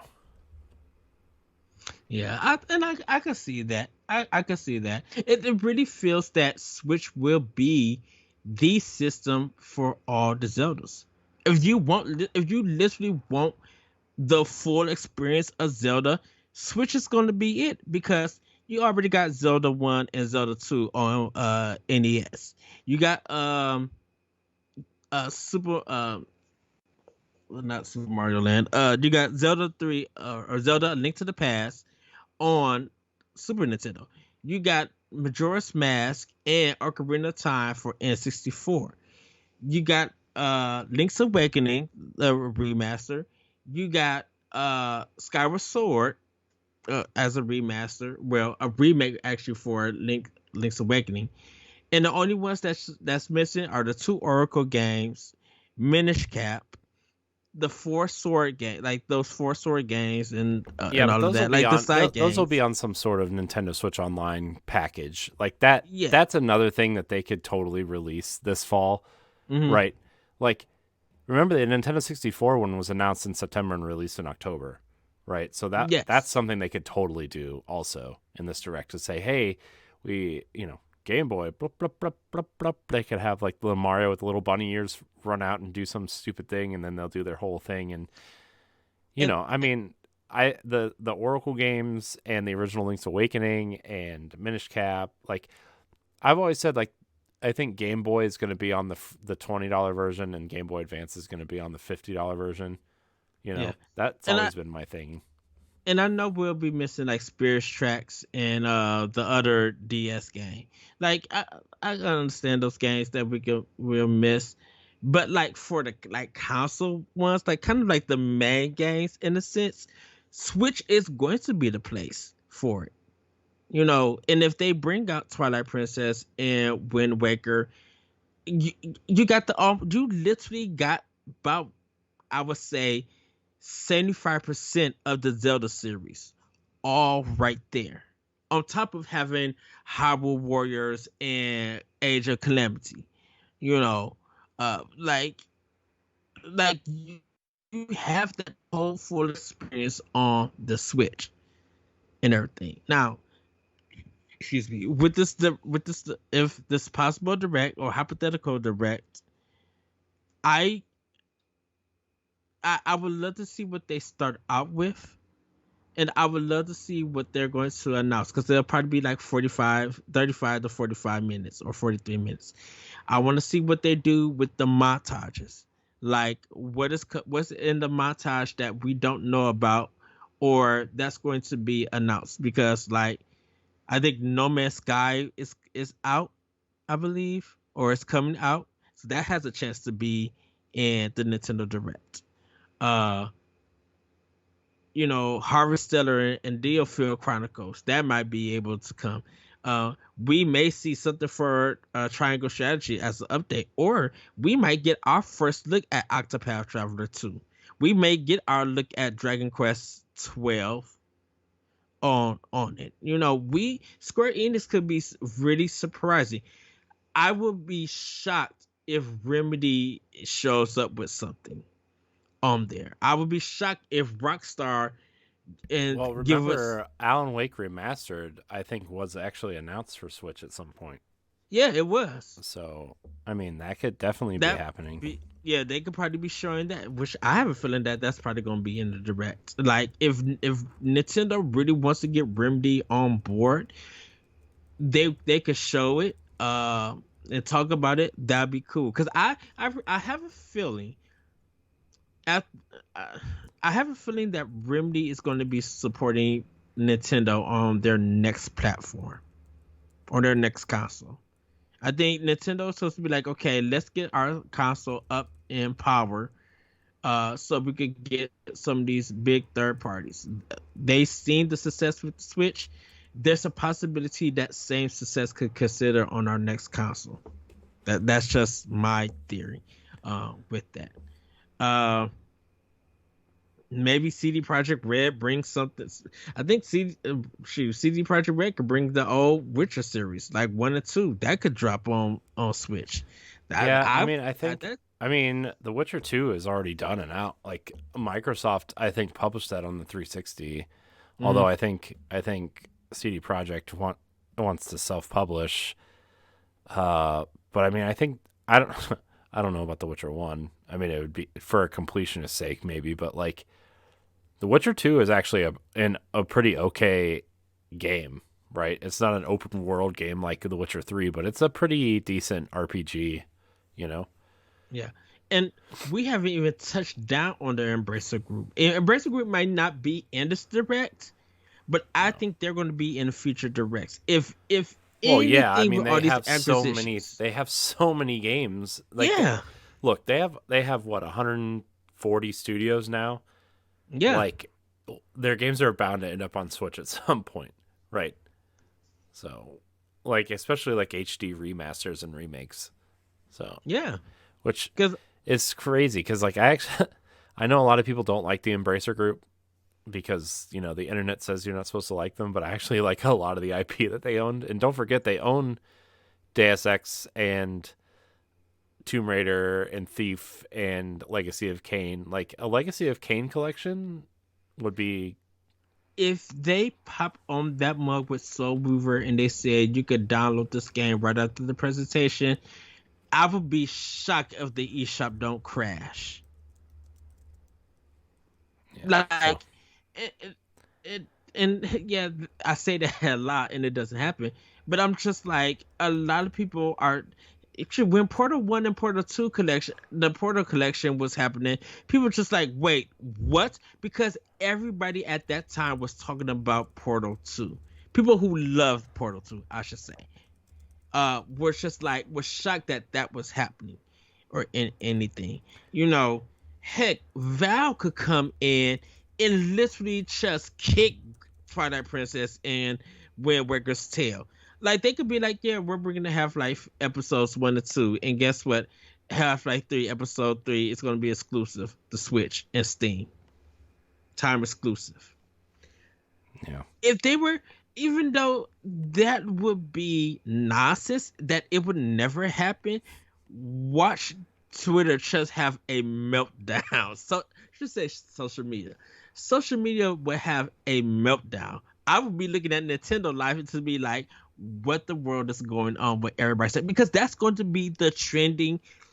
I think once this Nintendo Direct happens, for the next 2 days after that showcase, that's what's going to be trending.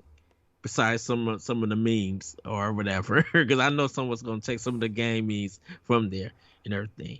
Yeah. You know, Life is Strange could be having it, because I don't think we even got the remaster collection on Switch yet. I mean, that's coming out in 2 weeks, I think.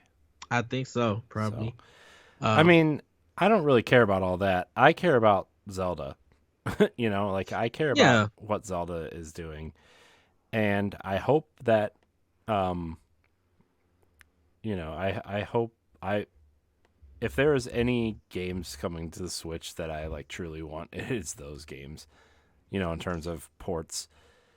I get Resident Raider, please? Oh yeah, well those two, but you know, look, Wind Waker especially has been on 2 consoles that nobody bought, you know, and that's been such a hard thing to watch, you know, like that game needs to be on something that people have purchased and bought and played, right? I feel so bad that game is just stuck on these consoles, and it's like there's no reason for it not to be on the Switch at this point, you know. It's bright, the HD port, the work is already done, you know, like the HD work is already done. Well, no, Nitsy, they may still play around with some things, but if they could just get like 100% on that mug on the cartridge, do it. Yeah. So I don't know. It's which is funny. What came to my mind was Color Splash. Came to my mind. I had seen that, and I'm just like, ooh, I forgot Color Splash. You just want to talk about everything else other than Zelda and Metroid, don't you? I think you just listed every single video game that's not on Switch already. Well, the thing about it, because Twilight, Corey, you know that I'm going to buy Twilight Princess and Zelda. You already know we're going to have another Power Block or expansion pass for it. You know that when we do our Nintendo Direct recap, that is what we're going to literally be talking about. I mean, I'm aware. I just, you know, these weren't in the rumor. I know that. I was just pointing it out. It's just that there's just so much possibility that goes beyond this rumor. I should say that. Gross. You know. Yeah. Yeah.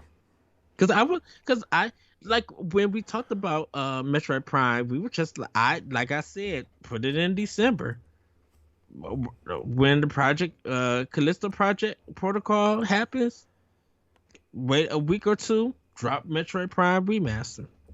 People will buy it. I'll buy it.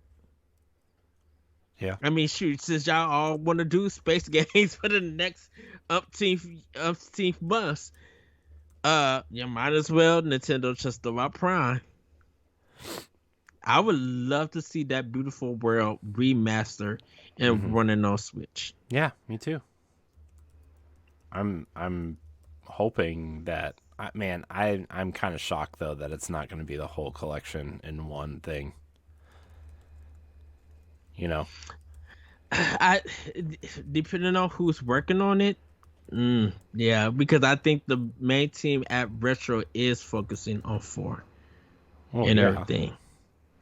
Well, you know, they got all those people there, and Retro has been, of course Nintendo's been quiet, but Retro has been like, we're shutting up. We're not saying nothing. We're not ready to show you guys. We in our new building, or we in our this building Nintendo built for us. We moved our assets.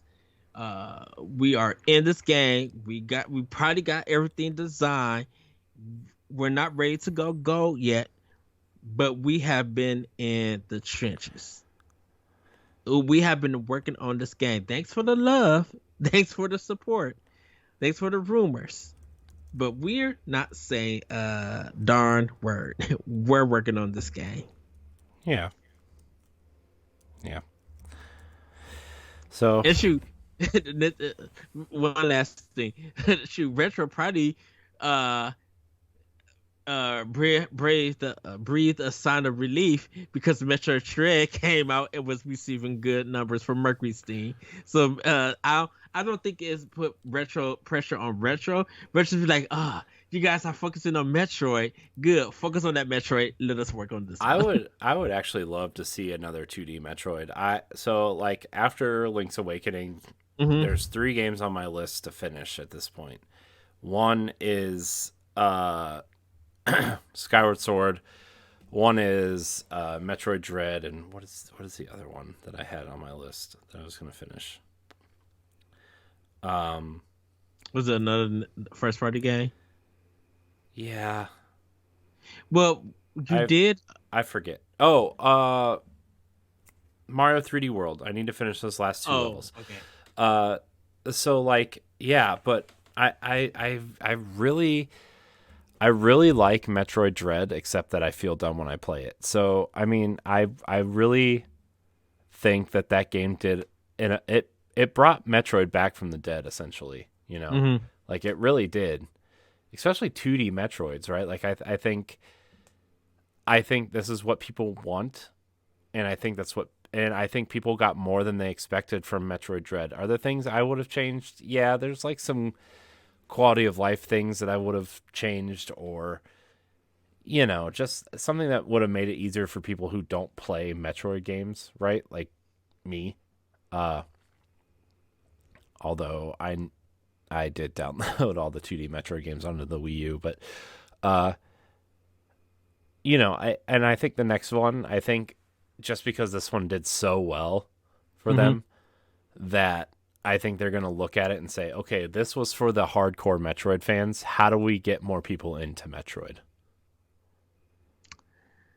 I I it's the Fire Emblem thing. I think now Koei Tecmo is pretty much part of Nintendo for the hmm Fire Emblem series. hmm Mercury Steam is now part of the Metroid Well, series, just here's along with Retro. it feels like they're pairing teams together, right? Where Intelligent Yes. Systems is kind of like overseeing Fire Emblem, and Koei Tecmo is kind of the developer, and they report to Intelligent Systems, right? Whereas like Yes. Metroid, obviously Mercury Steam has been working on these games, right? And I feel like maybe not Nintendo directly, but maybe whoever's leading Metroid at Retro is kind of overseeing this, or someone like that. It feels like they're starting to pair teams off with other teams to kind of guide them, while the main teams, like, you know, okay, Retro's working on Metroid Prime 4,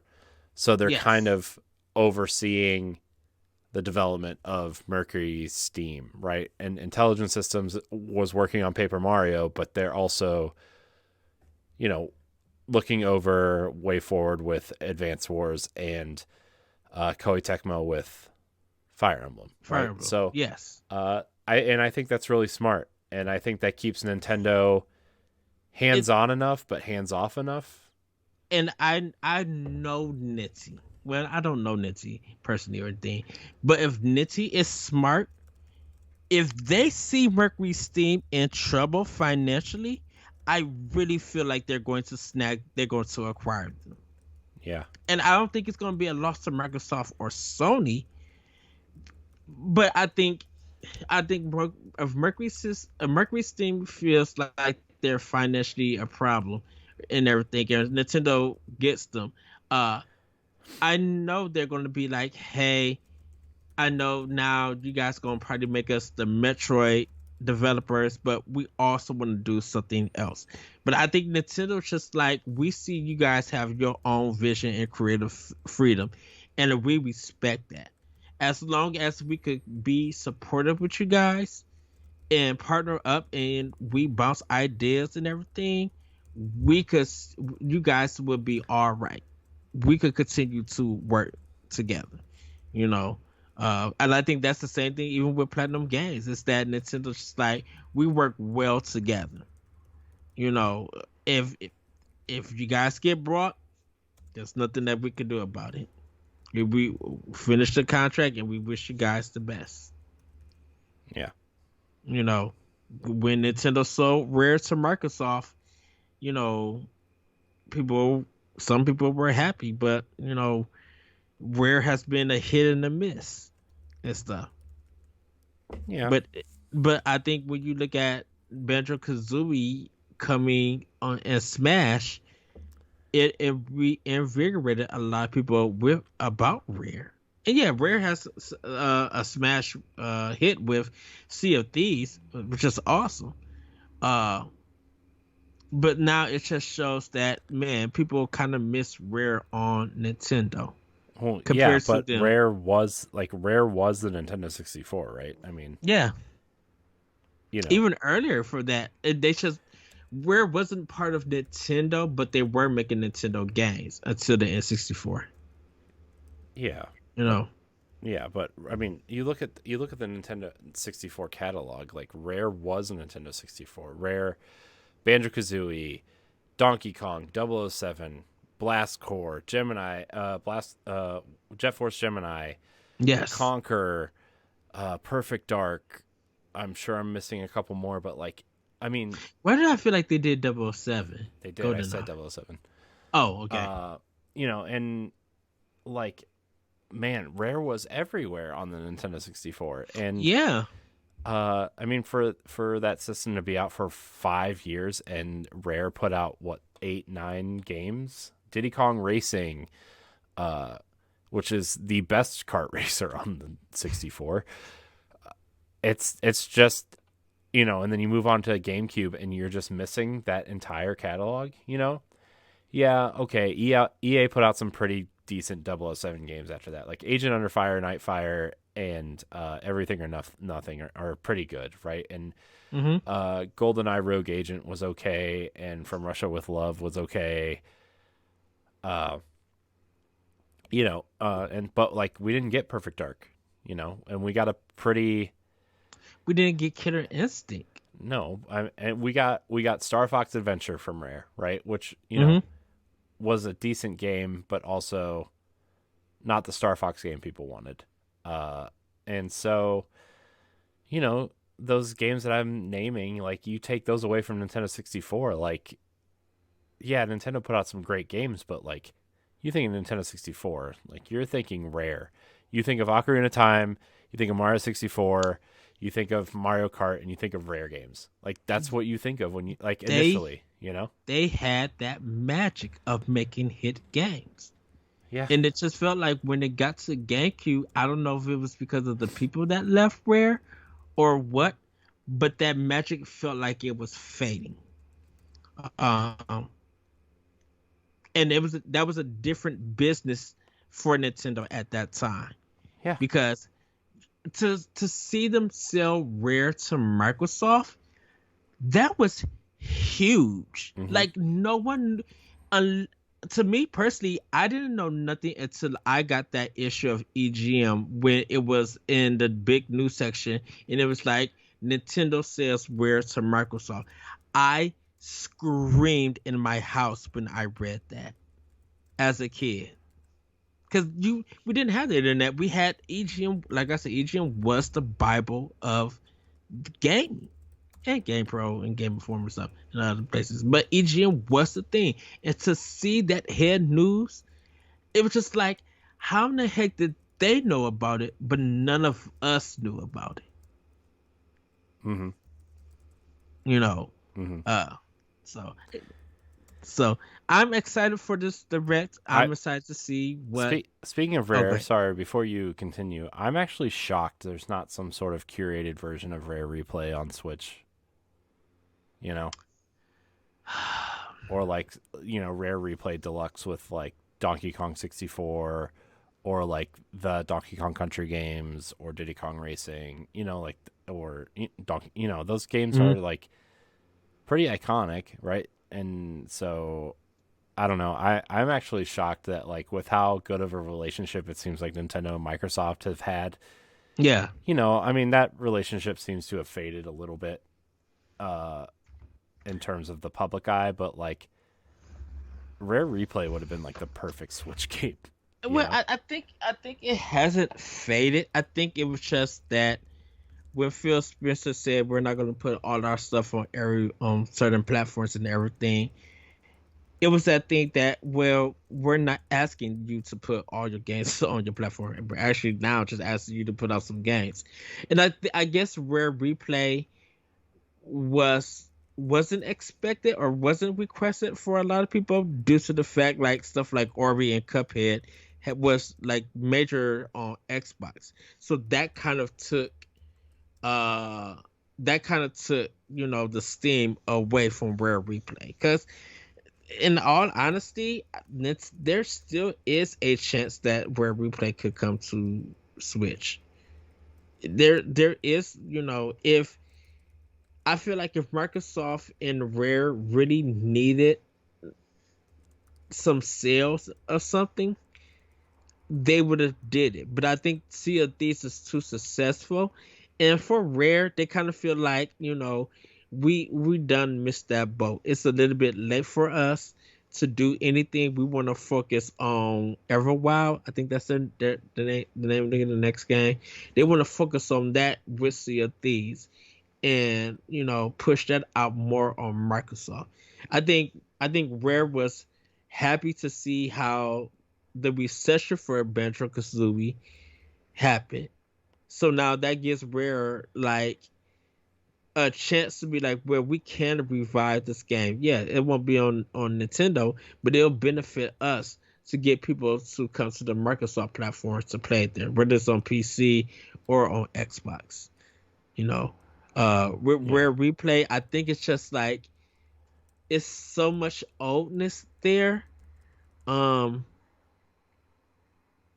where do you begin and everything to get people to buy it there on that system? Because for a lot of people, I think if the digital version of Red Replay is a nice price, people will go for it. If Microsoft want to do physical, I think people will probably double dip. And I think what would happen is they can't test the waters. They could be like, at this moment, it's digital only. Social media team, look for all the people who want it on physical. If we get a nice number of a possible sale numbers that can happen, then we'll go make that physical and we'll put it out. And if people are double dipping, that's good business for us as Microsoft and Rare. Yeah. You know. Mm-hmm. Yeah. I mean, I guess we'll see. But this direct, I think. I mean, this is the first time I think in a while that we don't know what's coming after Pokemon. Yeah. And we need an update on Zelda. We need an update on Advance Wars. We need some clarity on some other things coming. We need a clarity on Prime 4, and we need to know what's the next Mario game. We need to know what Pikmin 4 is. Like, we have games that Nintendo has kind of somewhat dangled in our faces.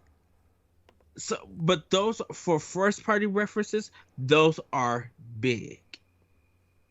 Yeah. Like, we don't know if there's gonna be a new IP. I guess I go back to saying Arms 2 and everything, but we can't get Arms 2. Heck, we could get Pokken 2. I mean, I feel like a new Pokken tournament is pretty likely. Yeah. I mean, because it was free for a little bit, right? Like that seems Yeah. like an odd title. this, this far. And if that the Pokemon tournament that just ended a couple of weeks ago, people were at playing Pokken. As a fighter, the Pokemon company was surprised. He'd be like, "Y'all play this game like this?" And it's like, "Yeah." Yeah, So, I mean that's kind of a weird one, I think, but also like I don't know. and Nitty, who's been doing games like Box Boy and Box Girl, good job. Cadence of Hyrule, I believe that's the Necromancer game. they could be doing something with some small developer and bringing out one of their titles. Yeah. Like Sakurai with his new channel. He's Oh yeah, we already didn't even talk about that. right. He's already working through, probably coming up with some ideas after this game channel, and for it hit 500,000 subscribers, and people have really been enjoying it. They're learning a lot from him. Mm-hmm. A lot of developers and gamers such as learning a lot. Sakurai could be doing something new that we won't see yet, that we probably won't see until 24, but we know that he got something planned. So that's close to, at right now, 6+ some games. Yeah. Now we just need concrete stuff. We just need to be shown that. Mm-hmm. Yeah. So I mean, we'll see. But hey, Direct supposedly happening. If there is, you guys will be the first to hear it from us, I think. So Corey, you already know I'm going to be texting you like crazy, or you text me, because like, oh yeah. I do wonder though, do they normally do their directs on Wednesdays, or do they do them on Thursdays? It's usually Wednesday. Wednesday. Whatever that Wednesday is, I'm gonna have to skip Boss Rush podcast. Sorry. I